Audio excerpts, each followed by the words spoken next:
guys, welcome to my Booktubeathon TBR. I just filmed this entire thing and realized I forgot to click record.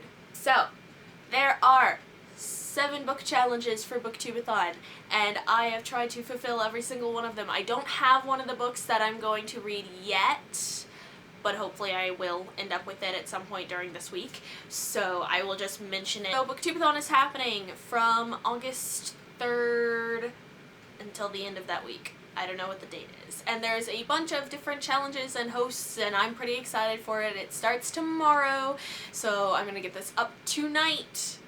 That's the goal. And I'm just gonna go through and tell you guys all the books I'm gonna be reading and what challenges they correspond with. And I have picked out a single book for every challenge, and I haven't overlapped because although I have family in town this week, I read pretty fast, so I'm hoping that I'll be able to get this all done on time. Let's get started. The first challenge is to read a book with blue on the cover, and for this one I'm going to read We Were Liars by E. Lockhart. Everybody read this last summer, and it seemed like a book that you either loved it or you hated it, and I'm interested to see what I think of it. It's pretty short and really mysterious. I don't have any clue what it's about, so I'm pretty excited to finally figure out the mystery behind this book and just get it done because I need to read it. The second challenge is to read a book by an author with the same first letter of their last name as yours, and the first letter of my last name is H, so for this one I'm going to read Bird for Burn by Jenny Han and Siobhan Vivian, Jenny Han, H. Also, I'm going to be meeting Jenny Han in September, so I really need to read some of her books, so I'm going to start out with this one. The next challenge is to read somebody else's favorite book, and for this one I'm going to read Bloodlines by Rochelle Mead. This is my friend Dylan's favorite book. Well, Vampire Academy, but I've already read Vampire Academy, so I'm going to read this instead because Adrian. And I'm really excited for this one. My copy is really old and beat up and yellow, but maybe if I end up liking it, I'll buy a better copy because this one only cost me like $1. The next challenge is to read a book without letting go of it. So to continuously read the book while touching it the entire time. And so I'm going to read a pretty short one for this one, and that is The Seance by Joan Lowry Nixon. This is only about 170 pages long. It's really tiny, really short. I really, really loved her other book that I read, A Deadly Game of Magic, which was really creepy and unsettling, and it made me freaked out as anything. I was home alone when I read it too, which was pretty terrifying. And this one is another Edgar award-winning mystery. I think the other, A Deadly Game of Magic, was only Edgar nominated, so this one is possibly even creepier.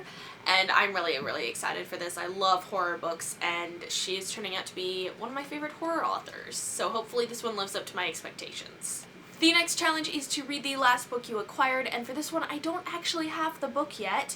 I am planning on going out and buying Snow Crash by Neil Stephenson this week. It is my father's favorite book, and so I was going to read it for favorite book, but I decided to read Bloodlines as Dylan's favorite book instead, so I will read Snow Crash as my most recently acquired book. It's supposed to be one of the best sci-fi novels ever, so I don't really know what it's about. It's about a pizza delivery guy. That's all I got out of it. It's something like pizza delivery guys are like now the mob, and it sounds really weird but really interesting. The next challenge is to read a book you really want to read, and for this one I'm gonna read Ghosts of Heaven by Marcus Sedgwick. This is something I was super excited for when I bought it and then didn't read it because life got in the way. But Marcus Sedgwick is one of my favorite authors. I love his Flood and Fang series, or the Raven Mysteries series. It's really fun and interesting and wacky. So I'm pretty excited for this one. I think it's a series of short stories all set in different times that somehow interconnect, which sounds really interesting. I don't even know. They're like way far apart in time, and somehow he makes them connect. I'm pretty excited for this one, and I can't wait to see where it takes me. And then the final challenge is just to read 7 books, so to round off my total to 7 books, I'm gonna read Challenger Deep by Neal Shusterman. Neal Shusterman is definitely one of my favorite authors of all time. I love his Unwind Histology, which I've only read the first 2 books in so far, and also his his Skinjackers trilogy, which also I've only read the first 2 books, but they're so enjoyable. I can't wait to finish out those series, and definitely to read this one. I think this is a standalone, and it is contemporary, maybe? His other books are kind of paranormal-ish, kind of dystopian, but this, I think, is supposed to be contemporary. So I'm really excited for that. I'm not typically a contemporary person, but I think with him writing it'll be awesome. Okay, so this is my Booktubeathon TBR. I'm pretty excited for the Booktubeathon to start. I failed pretty badly last year because we were on vacation when it happens, but since it's happening so late this year, I'm actually at home. So this is hopefully going to be a lot better than last year. I'm really excited to read and do all the reading sprints and video challenges and stuff, so I think it's going to be a lot of fun. I hope you guys are joining. If you are, definitely leave your videos and your comments down below. I'd love to watch and to hear from you. Quick disclaimer, I did rearrange my entire bookshelf last night, so now it is organized by author last name alphabetically, and it starts in the A's all the way over there and comes up over here, and so the R's are behind me currently, but I'm thinking I'm going to start moving around when I film videos so I'm in front of a different shelf every time, so you kind of get a better view of my bookshelf.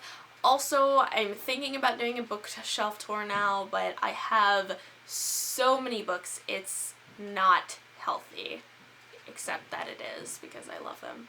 I just have a lot of books, and so it would take a lot of time and effort to film and edit a bookshelf tour, so if you would like to see that, definitely comment down below, and I'll think about doing it, but it's so much time.